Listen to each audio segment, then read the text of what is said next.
ইতিবাচক পদক্ষেপ নিতে চান তাহলে সেখানে কৃষকের যে উৎপাদিত সামগ্রী,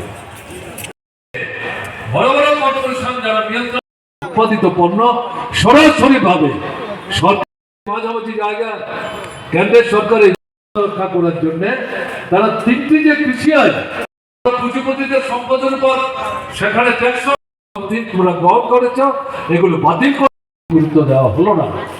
এটাকে যেটা দিয়ে কৃষকদের কাছ থেকে প্রকৃত এই যে জল, এটা অত্যন্ত গুরুত্বপূর্ণ। মানুষ যেমন দুটো পায়ের উপর দাঁড়ায়, আমাদের দেশের ছেলে মেয়ে যারা ভবিষ্যৎ নাগরিক, দেশ পরিচালনার দায়িত্ব যাদের স্কন্ধে ভবিষ্যতে অর্পিত হবে, সেই নাগরিককে মানুষের মতো মানুষ হিসাবে গড়ে তুলতে গেলে পর শিক্ষা এবং স্বাস্থ্যের মতো দুটো মৌলিক বিষয়, এই বিষয়ের প্রতি সরকারকে বিশেষভাবে নজর দিতে হবে। দীর্ঘদিন যাবৎ এই প্রশ্নের দাবি করা হচ্ছে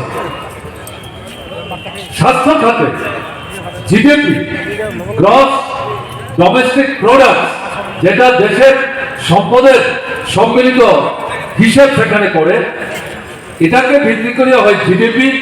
সেখানে দাবি করা হচ্ছিল এই জিডিপির একটা অংশ স্বাস্থ্যের জন্য, একটা অংশ শিক্ষার জন্য কেন্দ্রীয় সরকারকে চিহ্নিত করে বাজেটের মধ্যে সেটাকে অন্তর্ভুক্ত করতে হবে। কিন্তু দেখা যাচ্ছে এই দাবি যতই জনপ্রিয় হোক না কেন, যতই প্রাসঙ্গিক হোক না কেন, কেন্দ্রের সরকারকে, আগের সরকার কি বর্তমান আরএসএস কিন্তু বিজেপি সরকার 11 বছর হয়ে গেল, তারা একে গুরুত্ব দেওয়ার চেষ্টা করছেন না। তাদের কাছে এটা যেন একটা স্লোগান, এটাকে তারা সেইভাবে নজরে দেওয়ার চেষ্টা করছেন না। যদি মনে করেন যে তারা বুঝতে পারছেন না, তাহলে ভুল করবেন।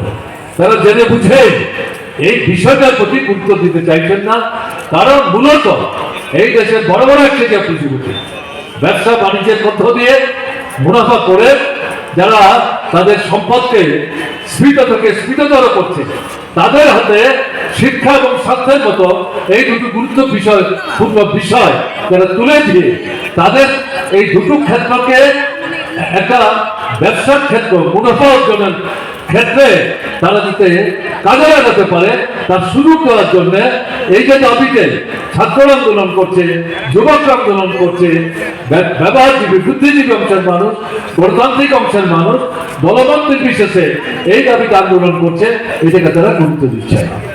এবারের বাজেটও এই বিষয় সম্পর্কে সরকার নির্বাক ছিল। এখানে এই 5টি রাজনৈতিক দল নির্দিষ্টভাবে এই দাবি আবার উত্থাপন করেছে। স্বাস্থ্য খাতে জিডিপি অন্তত 3 এবং শিক্ষা খাতে জিডিপি অন্তত 6 আলাদাভাবে চিহ্নিত করে বাজেটে অন্তর্ভুক্ত করে শিক্ষা এবং স্বাস্থ্যের ব্যয় নির্বাহের বৃহত্তম অংশের দায়িত্ব কেন্দ্রীয় সরকারকে গ্রহণ করতে হবে। রাজ্য সরকারের সাথে সমঝোতার ভিত্তিতে এই অর্থ বরাদ্দের মধ্য দিয়ে শিক্ষা স্বাস্থ্যের ক্ষেত্রে আমাদের দেশের ছেলেমেয়েরা, সাধারণ মানুষ যাতে কোনো অসুবিধার সম্মুখীন না হয় তা নিশ্চিত করতে হবে। খুব গুরুত্বপূর্ণ।